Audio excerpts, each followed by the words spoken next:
কোথায় ছিলেন নচিকেতা? তৃণমূলের কোলে ছিলেন। সিপিএম যেটা দেয়নি সেটা তৃণমূল দিয়েছে। তৃণমূল জানে কি করে বান্ডিল দিতে হয়, তৃণমূল জানে কি করে আদর দিতে হয়। তিনি মণিপুরের কথা তার গানের মধ্যে তুলে ধরেছেন, চোরেদের কথার গান আর তিনি গাইছেন না, ওই মঞ্চে দাঁড়িয়ে নতুন কোন চোরেদের নিয়ে, চাকরি চোরেদের নিয়ে গান রচনা করছেন।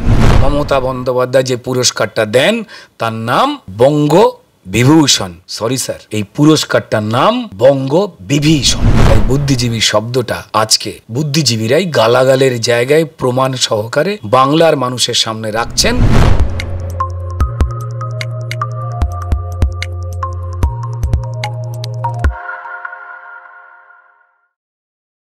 আমরা নচিকেতাকে দেখতে পেয়েছিলাম সেই সভায়। এতদিন যে এত দুর্ঘটনা হয়ে গেল, নারীদের উপরে এত অত্যাচার হয়ে গেল, এতদিন উনি কোথায় ছিলেন তাহলে? তৃণমূলের কোলে। কোথায় ছিলেন নচিকেতা? তৃণমূলের কোলে ছিলেন। আমার অত্যন্ত প্রিয় গায়ক তার মধ্যে যারা রয়েছেন, নচিকেতা চক্রবর্তী একজন।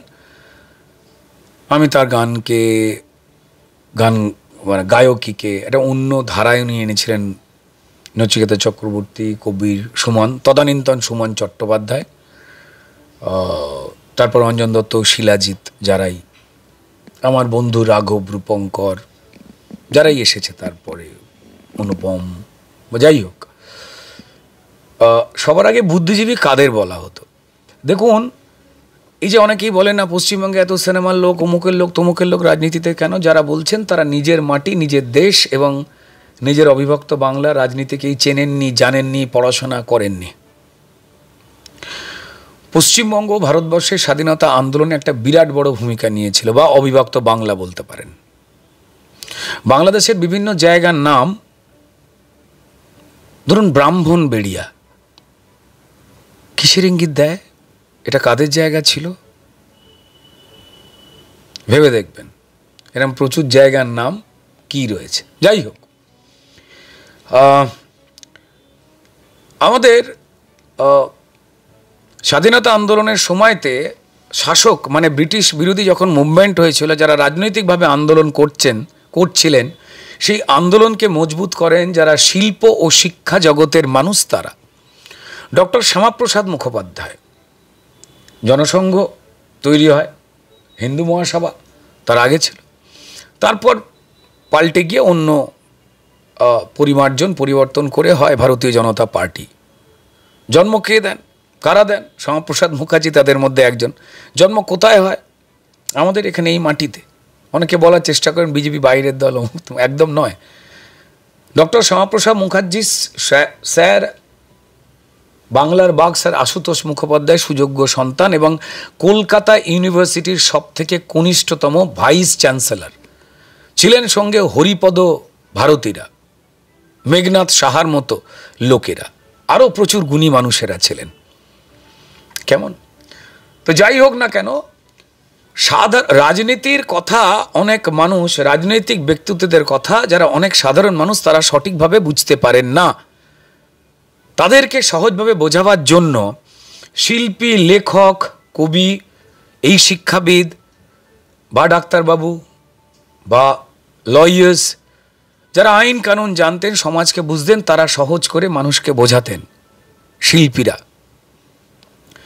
সেই কাজে কিন্তু শাসক বা ব্রিটিশ বিরোধী আন্দোলনে, শাসক বিরোধী আন্দোলনে মানুষকে জাগাবার কাজ তারা কনস্ট্যান্ট করতেন। এবং তারপরেও যখন পরে কংগ্রেস সরকার আসে বা তারপর বাম সরকার আসে 34 বছর, কনস্ট্যান্ট কিন্তু সাধারণ মানুষকে শাসকের যে অত্যাচার, শাসকের যে ভুল কাজ, সেইটাকে মানুষের কাছে পৌঁছে দেওয়ার জন্য রাজনীতির বাইরেও আর একটা সহজ রাজনীতির ভাষায় মানুষের কাছে তুলে ধরে। কারণ এই রাজ্যে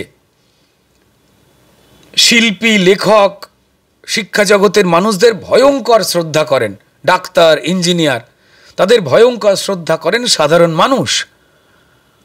তাই এই ধরনের মানুষেরা শুধুমাত্র নিজের লাভ বা নিজের জীবিকাটা না ভেবে তারা অন্যান্য মানুষের কাছে গিয়ে দেশের ভালোর কথা তুলে ধরতেন, শাসকের অন্যায়ের কথা তুলে ধরে ঘুম ভাঙাতেন।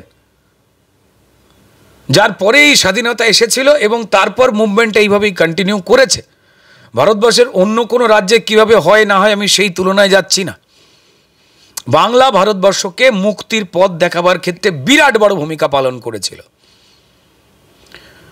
এবং তাই পরবর্তী ক্ষেত্রে অবিভক্ত বাংলা বা বিভক্ত পশ্চিমবঙ্গ, যখন পশ্চিমবঙ্গ তৈরি হলো, 20 তারিখ পশ্চিমবঙ্গের জন্ম হলো শ্যামাপ্রসাদ মুখোপাধ্যায়দের আন্দোলনে। এবং বলে রাখা ভালো, এই সময় কমিউনিস্টদের ভূমিকা ছিল কিন্তু যাতে বাংলা, বর্তমানের পশ্চিমবঙ্গ ভাগ হয়ে গিয়ে পুরোটাই পাকিস্তানে চলে যায়।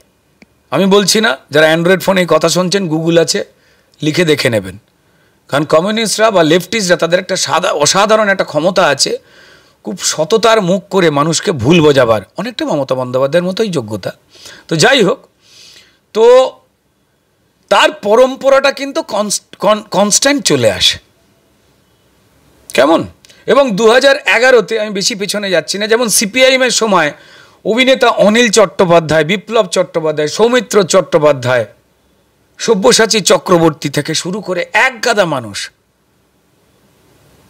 তারা প্রার্থীও হয়েছিলেন বামপন্থী সরকারের। তারা আন্দোলনও করতেন, তাদের বিভিন্ন গান গাইবার টিম, নাটকের টিম তারা তৈরি করেছিলেন সিপিএমের পক্ষে। তারপর সেই একই রাস্তায় ওই শিল্পী, লেখক, বুদ্ধিজীবী তারা কিন্তু সরে এলেন। সিপিএমের বর্বর আচরণটা যখন আস্তে আস্তে সবার সামনে চলে এলো, কি করে এলো? সেই সময় এক পাড়ার অন্যায়ের খবর অন্য পাড়ায় এসে পৌঁছতো না, কারণ সড়ক যোগাযোগ তেমন ছিল না, এবং তার সঙ্গে সঙ্গে মিডিয়া ছিল অত্যন্ত কম, টিভিও ছিল না। তারপর যখন আস্তে আস্তে এই সংযোগটা তৈরি হয়ে যায়, এক পাড়ার ঘটনা অন্য পাড়ায় দেখতে পেয়ে যাচ্ছে, এতগুলো ইলেকট্রনিক চ্যানেল চলে এলো, সড়ক যোগাযোগ মজবুত হয়ে গেল, তখন অন্য পাড়ার ঘটনা, বাস, ট্রাম, ট্রেন অনেক ঘন ঘন হয়ে গেল, তখন এই এক পাড়ার খবর অন্য পাড়ায় আসতে শুরু করলো, টিভির মাধ্যমে জানতে পারলো। আমাদের পাড়ার কয়েকটা বাড়ির মধ্যে একটা বাড়িতেই টিভি থাকতো, যার বাড়িতে টিভি থাকতো সেই লোকটা যতই বজ্জাত বা বদমাশ হোক না কেন, টিভি দেখার জন্য আমরা বলতাম পাড়ার সব থেকে ভালো লোক ওই লোকটা, কারণ তার বাড়িতে টিভি আছে, যার বাড়িতে আমরা ভিড় করে রামায়ণ এবং মহাভারত দেখতে যেতাম। এই কমিউনিস্ট, এই সিপিএম, এই মিথ্যে সেকুলার বলা সিপিএমের বাড়িতেও এই ঘটনা ঘটতো এবং তারাও দেখতে যেত। তো যাই হোক, তারপর আস্তে আস্তে এই ঘটনাগুলো যখন সবাই জেনে গেল, মানুষ জেগে গেল, সরকার পাল্টে দেওয়ার ক্ষেত্রে যারা সিপিআইএমকে সব মানুষের দল বলে সাপোর্ট করতেন, তারাই কিন্তু মমতা বন্দ্যোপাধ্যায়ের পাশে এসে দাঁড়ালেন সিপিএমের থেকে সরে, এবং তারাই মানুষের কাছে বার্তা পৌঁছে দিলেন শাসক সিপিএমের অন্যায়ের।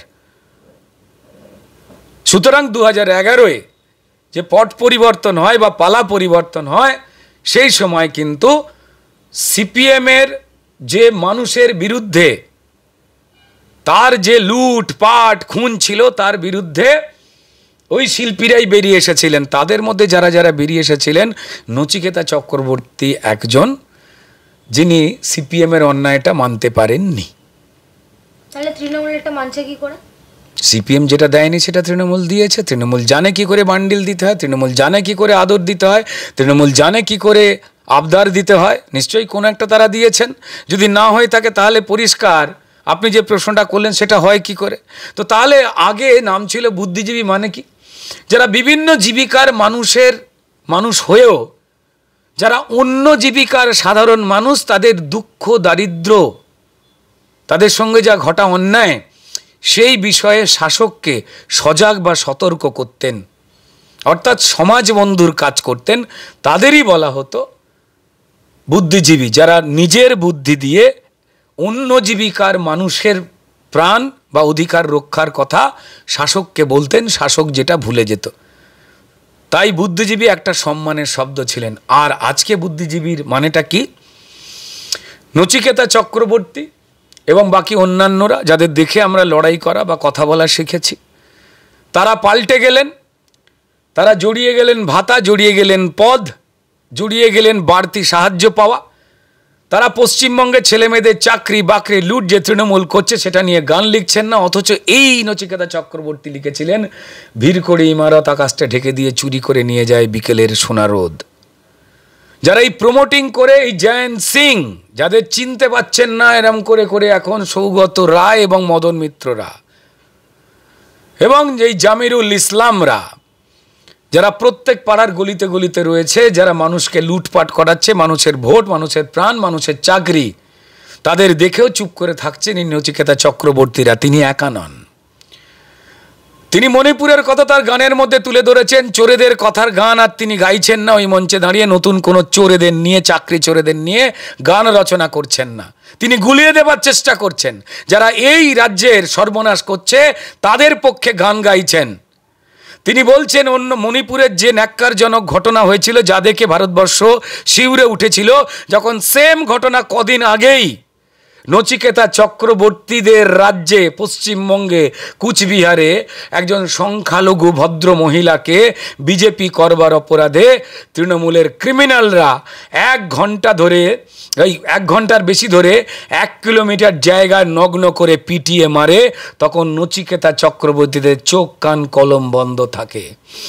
যখন এই পরিষ্কার হুমায়ুন কবিররা যখন মুর্শিদাবাদে যখন বলেন যে এখানে হিন্দুরা সংখ্যালঘু ট্যাঁফু করলে কেটে ভাগীরথীর জলে ভাসিয়ে দেব, তখন নচিকেতা চক্রবর্তীদের কান, চোখ, কলম, গলা বন্ধ থাকে।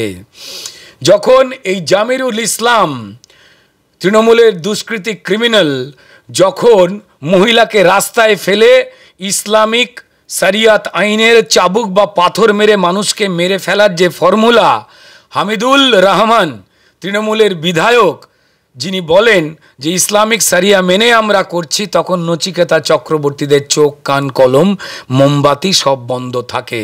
যখন ববি হাকিম আজ থেকে 6 মাস আগে বলে দেন যে ইনশাল্লাহ আর কদিন পরে অর্ধেক পশ্চিমবঙ্গ উর্দু বলবে, এই মারাত্মক ভয়ঙ্কর কথাটা, তখন নচিকেতা চক্রবর্তীদের চোখ কান কলম বন্ধ থাকে, মোমবাতির দোকান বন্ধ হয়ে যায়।